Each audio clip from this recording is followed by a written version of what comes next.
श्रोतेहो, परिसर या कार्यक्रमात आज आपण ऐकूया धनेश पक्ष्यांचा अधिवास आणि संवर्धन याविषयी विराज आठले यांच्याशी विद्या तावडे यांनी साधलेला संवाद. श्रोतेहो, परिसर या कार्यक्रमात आपल्यासोबत आहेत विराज आठले. सर, आता सांगा की सह्याद्री संकल्प सोसायटी ही तुमची जी संस्था आहे ती धनेश पक्ष्यांच्या संवर्धनासाठी कसं काम करते? सह्याद्री संकल्प सोसायटी ही संस्था 2021मध्ये स्थापन झालेली एक संस्था आहे. त्याचे CEO हे प्रतीक मोरे आहेत आणि अध्यक्ष श्री शार्दूल केळकर हे आहेत. 2017 पासून हे दोघं हे धनेश पक्ष्यांचा अभ्यास आणि फोटोग्राफी देवरुख आणि आजूबाजूच्या परिसरामध्ये करत होते. आणि हीच फोटोग्राफी करत असताना त्यांना जाणवलं की ह्या पक्ष्यांचं जे संख्या आहे तर ही कुठेतरी कमी होताना दिसते. आणि मग ती नेमकी कशामुळे कमी होते याची कारणं शोधायला त्यांनी सुरुवात केली. तेव्हा त्यांच्या काही कारणं लक्षात आली. त्यातलं पहिलं कारण ते म्हणजे वृक्षतोड किंवा जंगलतोड.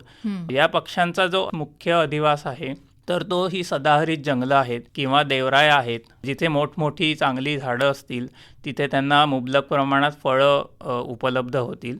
अशा प्रकारची जंगलं आपण रोज आता तुटताना बघतोय.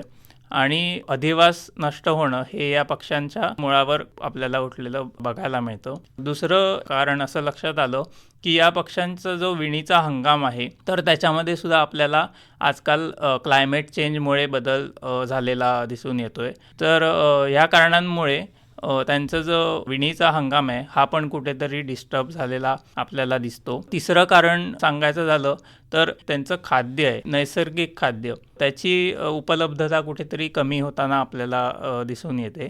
आणि या सगळ्या कारणांमुळे त्यांचा जो विणीचा हंगाम आहे किंवा एकंदर म्हणजे पिल्लाची वाढ असेल हे सुद्धा आपल्याला कुठेतरी कमी झालेलं दिसून येतं आहे. तर या 3 घटकांमुळेच आपल्याला असं दिसून येतं की या प्रजातीची जी संख्या आहे ही दिवसेंदिवस कमी होत चाललेली आहे.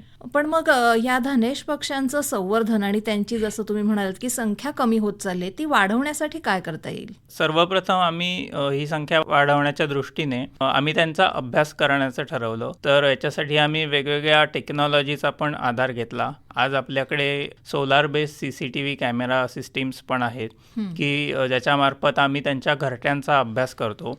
याच्यातनं आपल्याला वेगवेगळे त्यांचे पैलू टिपता येतात. जसं की ते नेमकी कुठल्या प्रकारची फळं खात आहेत किंवा कुठल्या प्रकारचा आहार त्यांचा आहे किंवा कुठल्या झाडांमध्ये त्यांच्या ढोल्या आहेत.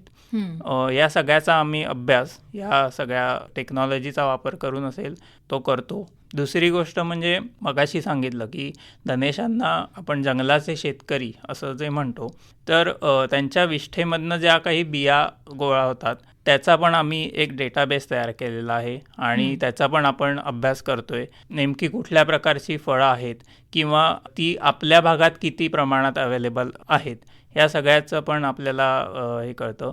आणि हे सगळं अभ्यास केल्यानंतर आमच्या लक्षात आलं की काही ज्या ढोल्या आहेत किंवा काही अशा जागा आहेत की तिथे त्यांना खूप कमी प्रमाणात फळांची उपलब्धता आहे. ह्याच्यावर सोल्युशन काढण्यासाठी त्यांना लागणाऱ्या प्रजाती आहेत.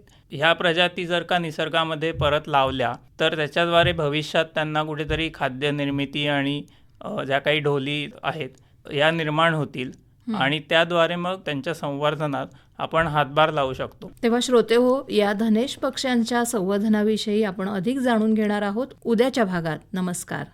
परिसर या कार्यक्रमात धनेश पक्ष्यांचा अधिवास आणि संवर्धन याविषयी विराज आठले यांच्याशी विद्या तावडे यांनी साधलेला संवाद आत्ताच आपण ऐकलात. या कार्यक्रमाचे सादरकर्ते होते विवेक वानखडे. ही आकाशवाणी रत्नागिरी केंद्राची निर्मिती होती.